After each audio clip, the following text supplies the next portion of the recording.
Topic today is creating a vision for your program. When you think about that topic and when you think about the extent of that topic, you first of all have to focus in on the word vision itself. And you have to debate whether what it is you're talking about is going to be something that is just a near term or whether you're going to look deep into the future. When you think about people that wear glasses, a lot of times they'll identify them as having vision issues that deal with something near or something far away. The same thing's true when you develop a vision for an organization. You first of all have to consider whether what it is you are talking about at that moment is something that needs immediate attention, or whether you're willing to take some steps as you develop that vision for your program and look further down the road. How far out you choose to think about this vision is a critical part of the decision-making process. You'll have staff members, you'll have colleagues, you'll have other leaders that will debate with you all the time the extent of the vision and the process that you're going through.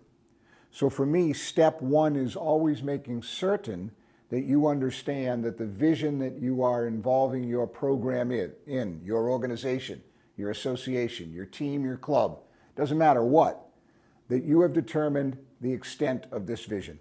Is it something that needs immediate attention, or is it something that you can develop over the course of a number of months? The second piece is to make sure that you have markers along the way. Is this something that you're going to do for just a year? Evaluate and then extend it out, 3 years, 5 years. The process of looking at organizations right now and the vision that the organization has is one of constant movement and constant change. The other piece of this is to be certain that this is being embraced by not everyone within an organization, because that's never the case, but being embraced by those people, those stakeholders, those people that are going to help you with that vision. First step for this in this process is always to do an inventory of where you are as an organization. Make sure that you take a total look at the organization at the stage at which you begin changing of that vision. And you do this, and many people make this mistake. You do this, first of all, by trying to see those things that need to be corrected. I would urge you not to do that. As a matter of fact, I would do the opposite. I would do an inventory and a listing of all of those things that have been positive for your organization. So do an inventory of all of those things in which there is a very high level of success. Because when you do that, you will realize that the positives far outweigh what may need to be corrected. And you can use those positives as you design what it is that you want to do within your vision, because you're going to build on those positives. The next step, so you've decided what the extent of this plan is going to be. Then you've decided what the positives are. You've listed the positives. The next step in the process is to write. To write, to write, and to write. And it's W-R-I-T-E, not R-I-G-H-T, although you certainly will look for what is right. You cannot just say we're going to do a vision and then sit down and not plan for that. Give yourself plenty of an opportunity, plenty of time to just write about what it is you think about your organization, what it is you think about where your organization may be going, and begin to write. No organization to it. It's random thoughts. Just let thoughts come down onto paper and just deal with those later. Do not try and put them into any order at this point. Just decide what it is you want to express and begin to move those things down onto paper. Whether you're literally writing and note-taking as thoughts come to you, but it's a stream of consciousness that you're going through as you gather all of these details. After that step, then you move into the stage of specificity. This is when you begin to define the success that you would like to see for your organization. So after you've done all of this writing, you go back and you begin to put some organization to the writing. But you do that by deciding what the success measurements are going to be. How are you going to evaluate this new vision? How are you going to decide if this new vision is right for your organization? And you do that by looking at what could be those measurements of success. Most folks, most leaders, most executives will get through these 3 or 4 steps that I've just described. It's the next one in which people get stymied, and that is the one of procrastination, because they think the work is done. And only at that point does the work really begin. Because many folks within your organization could have done everything up until this point. So they become happy with that. They think that they have achieved something at that point. But it's right now that the vision development really begins. It's at this point that the vision development really takes shape. So do not be deterred, because there will be that moment when you want to put it aside, when you'll want to forget about it, because work gets in the way of your ability to do some real work. But you must, at this point, deflect that feeling of procrastination, and you must work really hard on getting to the point of making sure that there is clarity now to the vision.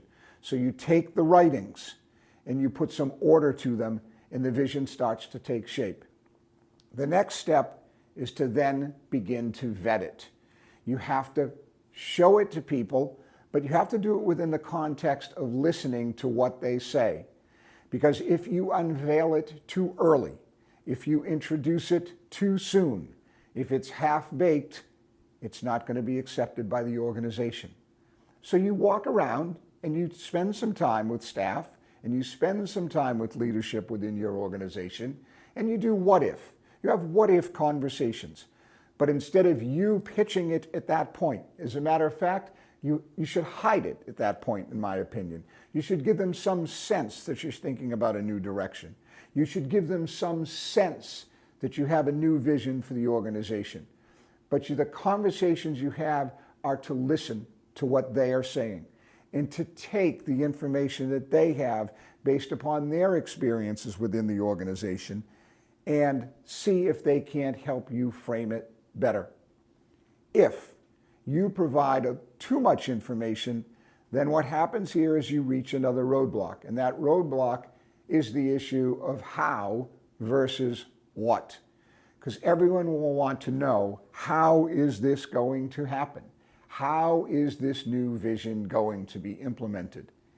The how isn't what's important at that point. The planning, the implementation, isn't what's important at that point.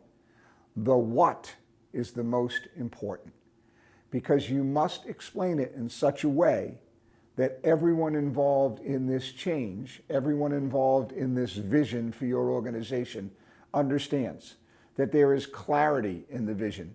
So the nearsighted person who has trouble seeing something far away will understand.